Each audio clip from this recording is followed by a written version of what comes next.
Bonjour à tous, j'espère que vous allez excellemment bien. Aujourd'hui, on se retrouve pour parler médias, pour faire le débrief des audiences et je pense que c'est le dernier débrief parce que je pense que la semaine prochaine, j'aurai pas le temps de le faire.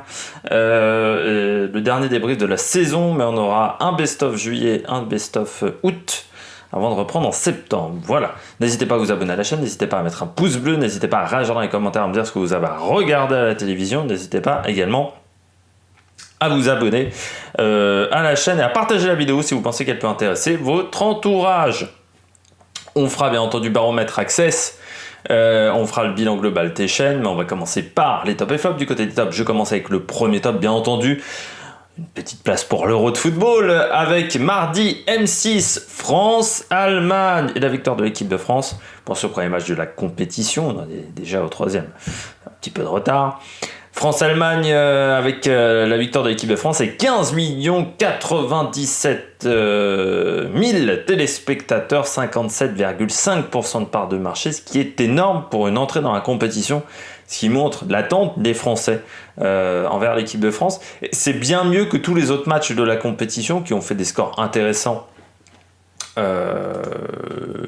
pour beaucoup, hein, mais qui n'ont pas été à ce niveau-là. Alors moi, j'ai beaucoup de mal à parler de l'Euro parce qu'on m'a demandé plusieurs fois dans le commentaire pourquoi je ne débriefais pas l'Euro alors que j'ai débriefé des matchs de l'équipe de France, j'ai débriefé même la Coupe du Monde féminine. Tout simplement parce que c'est presque une sorte de boycott de ma part. Je ne comprends pas une compétition qui a lieu dans 12 pays différents. Voilà, pour moi, une compétition, ça doit être dans 2 pays. J'accepte quand c'est dans 2 pays, dans 15 pays, mais pour moi, ça enlève la ferveur. Alors, j'ai vu un peu de ferveur dans le stade hongrois, parce que j'ai vu France-Hongrie à 15h. Là, il y avait de la ferveur. Mais dans la plupart des stades, on se fait chier. Alors, c'est vrai que la Covid n'aide pas, mais j'ai pas le sentiment qu'on est dans une compétition. Pour moi, je ne suis pas rentré dans cette compétition. Et je pense qu'il y a des gens qui je décide de pas faire le débrief. Je pense qu'il y a des gens qui le feraient mieux que moi. Alors, de toute façon, si j'avais fait les débriefs, ça aurait été sous le titre le news du football, parce que je regarde très peu de foot. Je dis, hein, je regarde maintenant en plus, encore plus aujourd'hui, je regarde très peu de football, très peu de championnats nationaux. C'est vrai que je m'intéresse surtout aux grosses compétitions. Mais même là, pour 7 euros, j'arrive pas à m'y mettre, hein, très clairement. Et donc c'est pour ça que j'ai pas débriefé l'Euro. France-Allemagne, donc c'est très intéressant de voir le score parce que c'est une grosse attente derrière l'équipe de France.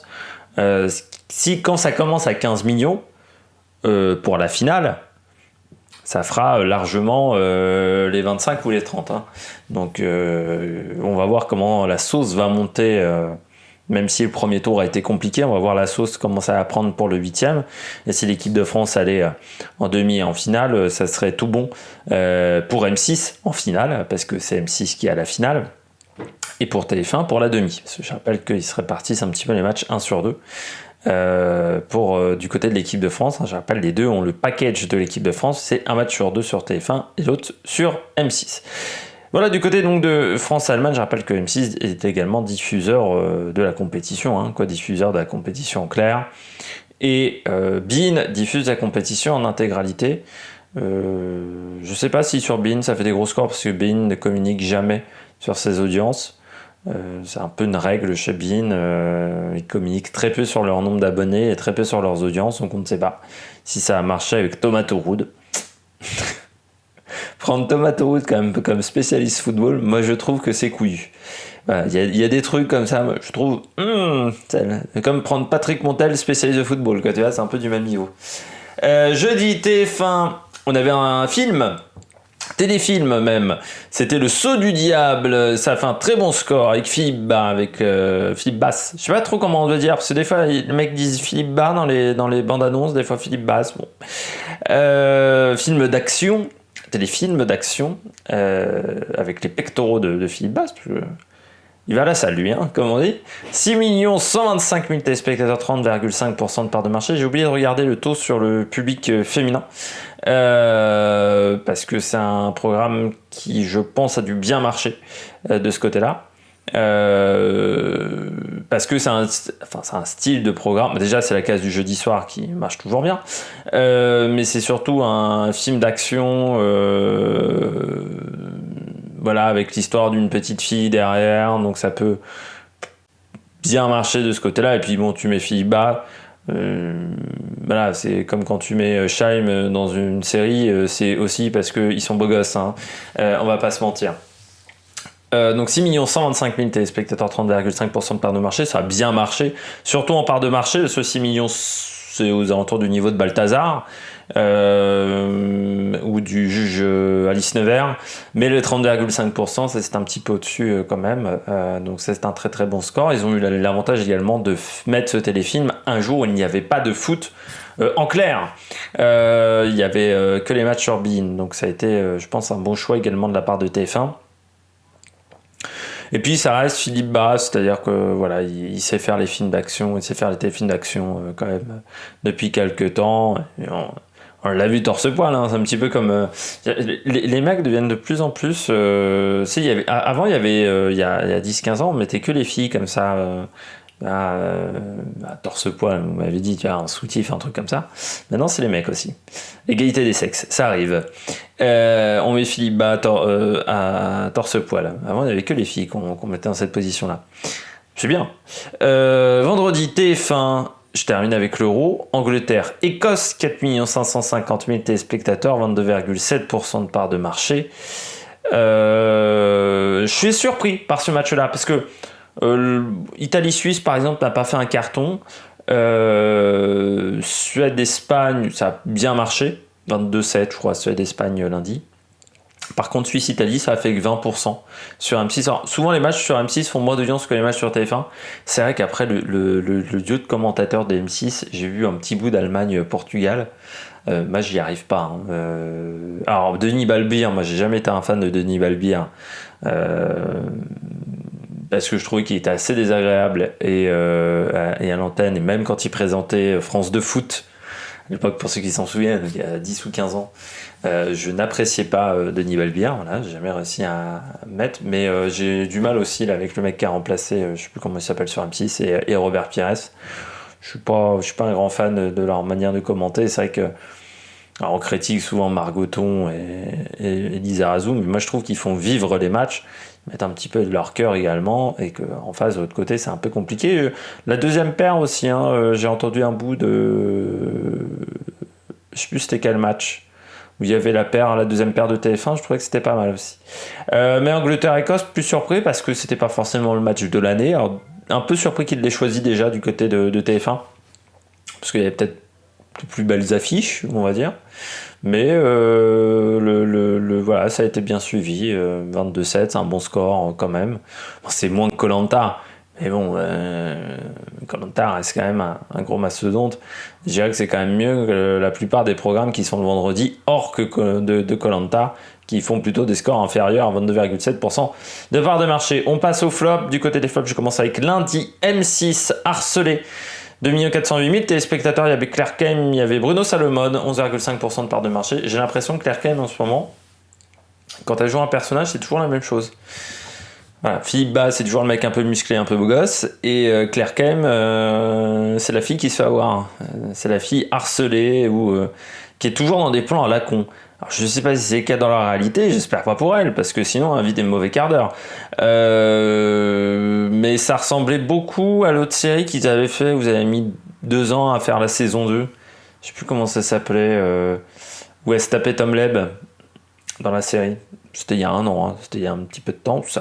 De la bande-annonce, j'avais l'impression que ça ressemblait à la même chose, et puis du côté de la bande-annonce, ça me donnait pas envie, que je trouvais que c'était assez banal, ça avait l'air assez banal, donc je pense que les gens étaient un petit peu comme moi, ils ont pas été emballés par la bande-annonce, contrairement à la bande-annonce du Saut du Diable, qui était très bien faite, ça donnait envie. Philippe Bas torse-poil, bam, envie de regarder. Voilà, comme quoi ça a marché, mais du côté d'Harcelé, pas très beau score. 2 408 000, ouais, c'est moyen, mais M6 a beaucoup de mal a quand même du mal avec ses propres fictions, ses propres créations. La création originale M6, on va dire, fonctionne quand même beaucoup moins que la création originale TF1. Ils ont lancé beaucoup de choses en série, ça ne prend pas. Hein, il faut bien se le dire quand même pour le moment, et c'est un petit peu décevant pour M6 parce qu'ils mettent beaucoup de moyens en plus, hein, c'est vraiment une politique de la chaîne, mais ça ne marche pas. Je continue avec jeudi, M6 Tamara, c'était le volume 2, alors ils avaient déjà diffusé le premier tome, là le deuxième tome était inédit à la télévision. Film notamment avec Héloïse Martin et Ryan Bensetti, 1 336 000 téléspectateurs, 6,6% de part de marché, alors que pourtant il n'y avait pas de foot, il y avait juste Philippe Bass. Les gens ont privilégié Philippe Bass à Héloïse Martin et Ryan Bensetti, pourtant en beau gosse, Philippe Bass et Ryan Bensetti, je pense qu'il y a un petit peu la bagarre entre les deux quand même. Je pense que les gens qui voulaient voir le film ont vu le film déjà et ne voulaient peut-être pas le revoir une deuxième fois. C'est pas un film qui a fait non plus un carton au cinéma, Tamara volume 2, puis je crois qu'au niveau critique ça avait pas été la folie. La bande-annonce donnait un peu envie, mais tu sentais bien comme si ça avait sorti un petit peu tous les meilleurs moments du film. Et tu te dis que donc c'est un petit peu compliqué de ce côté-là, et puis oui, les suites ça marche pas toujours, hein, par Taxi 2. Mais le pauvre, regarde Taxi 2. Taxi 2 est un film bien réalisé. Dans les suites, je trouve que Taxi 1, le début de film, est un petit peu compliqué. Taxi 2, ça enchaîne bien. Dommage le 3 dans Taxi. Puis le 5, le 5, j'ai jamais vu encore, moi. On m'a dit qu'il était catastrophique. Enfin, je le regarde un jour. Le 4 est bien. Le 4, ils vont loin dans la déconne. C'est-à-dire qu'ils vont dans le truc kitsch, quoi. Mais ça marche bien. Voilà ma critique cinéma de Taxi. Non, mais du côté de Tamara, je crois que les gens qui voulaient voir le film ont vu le film, et puis voilà. Les gens qui avaient un a priori sur le film, la bande-annonce leur a pas donné envie, et puis peut-être un petit manque de communication sur ce film. Mais de toute manière, je pense qu'M6 n'y croyait pas des masses, parce qu'encore une fois, ils l'ont lancé mi-juin, en plein Euro de football, un jeudi soir, quand on sait qu'il y a les fêtes étudiantes le jeudi soir. Donc c'est, même si là, les étudiants sont quand même plus trop là, je pense, parce qu'ils ont un peu fini l'année, mais les faqueux. Mais ouais, c'était pas top. Samedi, TF1, Camille et Images. Vous connaissez Émile et Images, maintenant Camille et Images, 2 696 000 téléspectateurs, 15,9% de part de marché. Je suis pas sûr que ça revienne 150 fois ce programme-là. Très clairement, la bande-annonce, les extraits que j'ai vus, ça m'a fait penser aux 100 plus grands. Et voilà. Et je me suis dit, putain, on t'a juste remodelé les 100 plus grands. Et encore, les 100 plus grands, les dernières fois, les dernières émissions, quand c'était sur TMC, c'était un peu pareil. C'est-à-dire que les mecs commentaient les images. C'est qu'en fait, c'est Camille Combal qui diffuse des images drôles, drôlidou, comme ça, et qui fait commenter des invités. Et en plus, le choix d'invités, alors il y avait Clara Luciani, qu'on a quand même vu un peu partout, Clara Luciani. Alors, un peu une overdose de Clara Luciani. Alors déjà que je n'apprécie pas ses chansons, autant pour dire que pour moi c'était compliqué. J'ai l'impression que c'est quand même la seule fille qui a inventé la funk chiante. Alors, c'est quand même un concept avec Clara Luciani, qui fait des chansons de cul mais sans les assumer dans les clips. Ça, c'est aussi un concept, parce que Mylène Farmer, quand elle fait une chanson de cul, elle y va à fond. Clara Luciani, j'ai l'impression que c'est la fille, oh elle a dit fesses, oh nom de Dieu. Mais du côté de Camille et Images, il y avait Lola Dubini. Je suis pas sûr que ce soit la personne la plus connue par le public des plus de 30 ans, hein. Très clairement, il y avait pas mal de gens qui étaient c'était pas du premier choix. Voilà. Alors je sais pas si c'était Camille Combal qui voulait ces gens-là à 100% et qui a eu carte blanche totale pour l'émission, même pour les invités. C'est vrai qu'en termes d'invités, ça manquait un petit peu de stars, hein, de stars un peu qualitatives, ou soit les gens n'étaient pas disponibles pour cette émission-là, ce qui peut arriver également. Je suis pas sûr que ça revienne. Ça n'a aucun intérêt, quoi. Enfin, ça n'a aucun intérêt. Si. Ça n'a aucun intérêt. Ça ressemble aux enfants de la télé, quoi. Mais c'est surtout que c'est des émissions qui ont hyper mal, qui ont vieilli, quoi. Les 100 plus grands, c'était il y a 15 ans, c'était marrant il y a 15 ans. Beaucoup, quand j'avais 5, 6, 10 ans, c'était marrant. Quand j'en ai 25, beaucoup moins. 25 ou 26 maintenant, même plutôt. Et puis on passe avec samedi, France 2, Fort Boyard, 2 117 000, 11,6% de part de marché pour Fort Boyard. Très mauvais début de Fort Boyard, mais là encore le casting m'emballait pas des masses. Et puis bon, moi je suis pas un grand fan de Fort Boyard. Déjà quand j'étais petit, j'étais pas un grand fan de Fort Boyard. Je trouve que ça se répète quand même. T'en vois un dans l'année, ça va. T'en vois 4 ou 5, bon, tu vois toujours la même chose. Moi je regardais Fort Boyard, c'était pour la séquence des rouleaux, hein, on va pas se mentir. Gros pervers. Non mais Fort Boyard, c'est pas trop ma cam, moi. Hein. Je suis pas un grand fan de Fort Boyard. Je sais que pour certains mômes, ça a marqué leurs étés, tout ça. Moi, ça a un peu marqué, mais c'est pas plus que ça. Et puis, Là, les castings, ils ont descendu en qualité, quoi. Hein. En même temps, quand tu sais qu'à Fort Boyard, parce que les dernières années, il y en a un par an qui se blesse, quand même, qui se nique un genou pour un an. C'est vrai que ça. Quand tu sais que tu vas avoir une tournée derrière ou une série ou un film à tourner, c'est vrai que Fort Boyard, c'est peut-être pas la meilleure émission, tu vois, même s'il y a une association derrière. Hein. N'oubliez pas les paroles est peut-être un peu moins risqué. Non, ça commence. C'est vrai que Jean-Luc Lemoyne avait dit qu'il s'était fait une rupture des ligaments croisés à Fort Boyard. Un an. Sans, tu sais, avec des béquilles, à être emmerdé avec le kiné. Et Samuel Etienne aussi, il avait bien douillé avec Fort Boyard. Donc, Teddy Riner ne veut plus y aller parce qu'on lui avait foutu des araignées et qu'il a peur des araignées. Qu'il n'avait pas apprécié. Donc, c'est vrai que quand t'as la moitié des gens qui veulent plus venir dans ton émission, ça commence à être un petit peu compliqué. Mais ouais, je comprends parce que le starting list n'est pas énorme, comme je dirais, parce que je regarde beaucoup de cyclistes en ce moment. Et puis en plus, ils n'ont pas énormément communiqué sur la nouvelle saison de Fort Boyard, contrairement à d'autres années.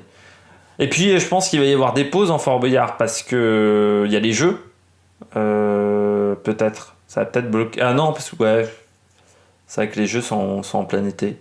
Enfin, sont en pleine journée cette année. Les finales, elles seront en après-midi, donc je sais pas trop.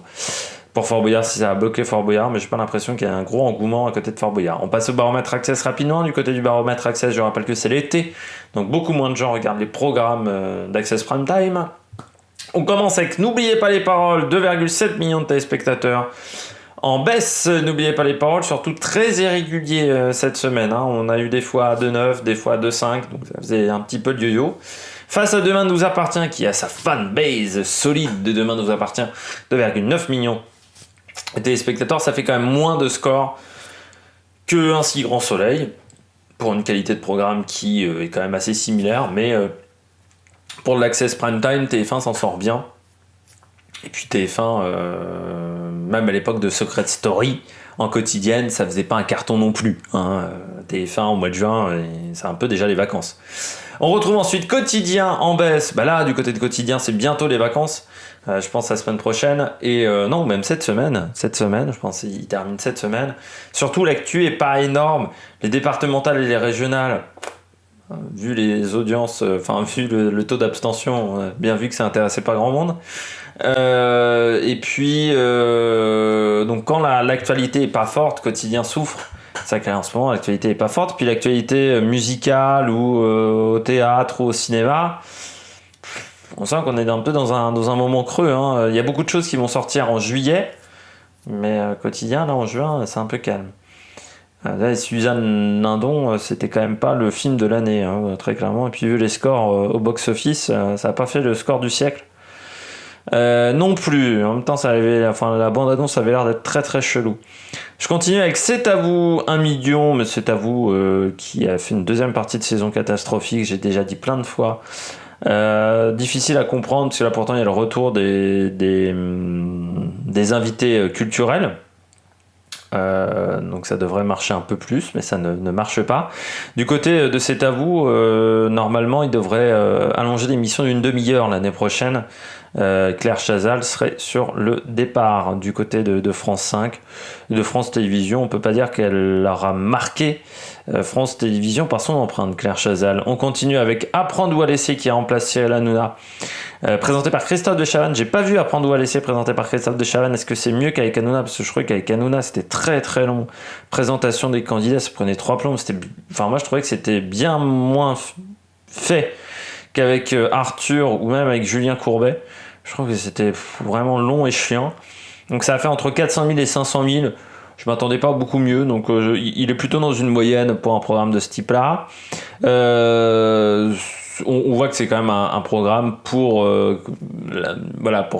combler un petit peu juillet-août avant la retour de Hanouna.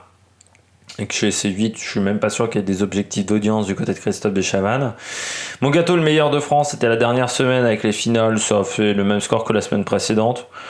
Ça n'a pas fait un carton quand même ce programme-là, on va pas se mentir. Et puis objectif reste du monde, entre 663 000 et 413 000 téléspectateurs en baisse. Mais là, on est à la limite à 413 000 des bénéfices, on va dire, pour W9. Mais bon, là aussi, c'est un programme avant les Ch'tis ou les Marseillais de septembre prochain ou octobre prochain, peut-être plutôt. Du côté du bilan global, TF1 dans sa moyenne à 20,3% malgré l'euro. Ils ont un peu augmenté, mais pas plus que ça, avec une augmentation de 2,7 points par rapport à la semaine précédente. Mais la semaine précédente était catastrophique, notamment avec Dirty Jan. On retrouve France 2 en baisse, 12,4%, très faible, on va dire pour du France 2, moins 3,5 points. Eux, ils attendent le Tour de France, les JO avec impatience. Ça, c'était un petit peu une semaine creuse avec Roland Garros en moins. Donc avec l'euro en concurrence, c'était un petit peu compliqué pour eux en prime time. On retrouve ensuite France 3 faible. Non, pardon, pas faible. France 3 dans sa moyenne à 1 point, moins 1 point.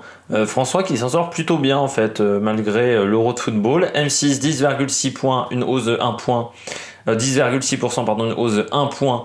Plutôt un bon score du côté de M6. Et puis France 5 en baisse de 0,3 points à 3%. Du côté de la TNT, on est en souffrance en moyenne, sauf TF1 Série Film qui a pris 0,2 points et qui s'établit à 1,7%. J'espère que vous avez aimé cette vidéo. Si vous avez aimé cette vidéo, n'hésitez pas à réagir dans les commentaires. N'hésitez pas à mettre un pouce bleu. N'hésitez pas à partager la vidéo si vous pensez qu'elle peut intéresser votre entourage. N'hésitez pas à réagir dans les commentaires également. Et puis nous, on se retrouve pour de nouvelles aventures sur la Mayac Production. Mais pour les médias, il faudra un petit peu ronger votre frein avant le retour du mois de septembre. Allez, ciao ciao sur la Mayac Production.